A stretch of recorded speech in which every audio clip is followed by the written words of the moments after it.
नमस्कार, मी पंजाब डक मी आहे. माझ्या कापसाला आता 72 दिवस झाले आणि फवारणी चालू आहे. तर म्हणजे फवारणी करत असताना सांगतो की हे 3x1 वर कापूस लावलेला आहे. 3x1 वर कापूस केल्याच्या नंतर 1 एकरमध्ये जवळपास 3 बॅग बसलेले आहेत. आणि त्याच्यानंतर एकदा खत दिलेलं आहे, दोनदा पाळ्या दिल्या आणि दोनदा खुरपण दिलेलं आहे. परत पुन्हा काहीच केलेलं नाही, डबल खत दिलं नाही. आणि याला फवारण्याचं कसं केलं तुम्हाला सांगतो. सुरुवातीला तुम्हाला एक सांगू इच्छितो की सुरुवातीला काय केलं होतं की याला ना म्हणजे पहिल्या फवारणीमध्ये काय केलं होतं, वरद कंपनीचं हुमिक जेल आणि चॅलेंजर मारलं होतं.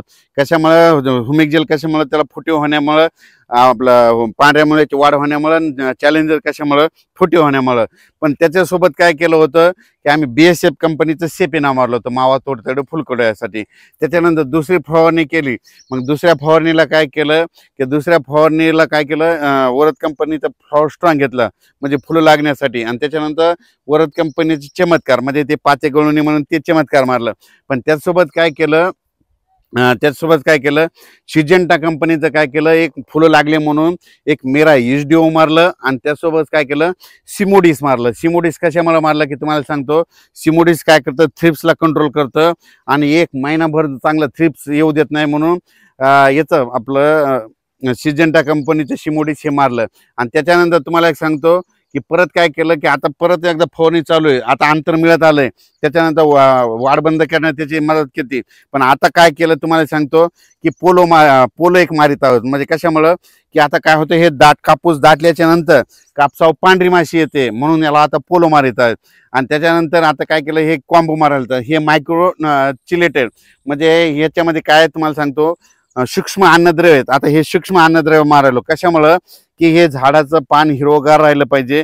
आणि हिरवगार राहिलं तर काय होतं, पात्याला अन्न भेटते आणि अन्न भेटलं तर ते पातं पडत नाही, टिकून राहतं. म्हणून हे सूक्ष्म अन्नद्रव्य आपलं कापसाला मारण्याची गरजच आहे. त्याच्यानंतर चमत्कार परत गेलो. हे काय, हे बायोस्टिम्युलंट आहे बघा.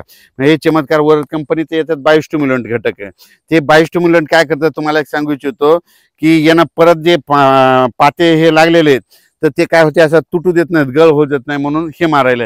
आणि त्याच्यानंतर काय केलं, परत एकदा वाढ बंद करणार मारलं होतं. आणि आताच देखील आता उद्या आणखी जे फवारणी होईल त्याच्यामध्ये देखील आणखी फवारण्या चालू आहे. आणि कम्प्लीट हा 72 दिवस झालेला कापूस हे पाहू शकता. आता आम्ही याचे पाते मोजल्याच्या नंतर 55-60 पाते येतं, 15-20 बोंड येतं. फक्त आम्हाला 30-35 बोंडाची गरज आहे. 30 बोंड जरी लागले 30-35 तर आम्हाला जवळपास ह्या कापसाला 15-16 क्विंटल आवड येतं. आणि पाहू शकता गावातच प्लॉट आहे, इतका पाऊस झालेला आहे. आणि न फवारलेलं क्षेत्रफळ दाखवतो तुम्ही बघा. या ठिकाणी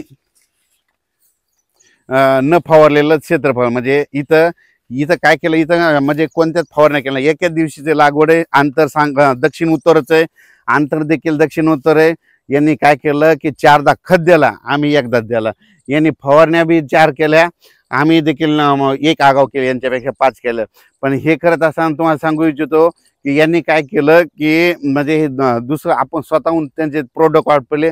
आणि आम्ही हे जे वापरलेलं प्लॉट हे इथंच आहे, हे न वापरलेलं क्षेत्र वापरलेलं. आणि हे पाहू शकता, हे फवारणी चालूच आहे.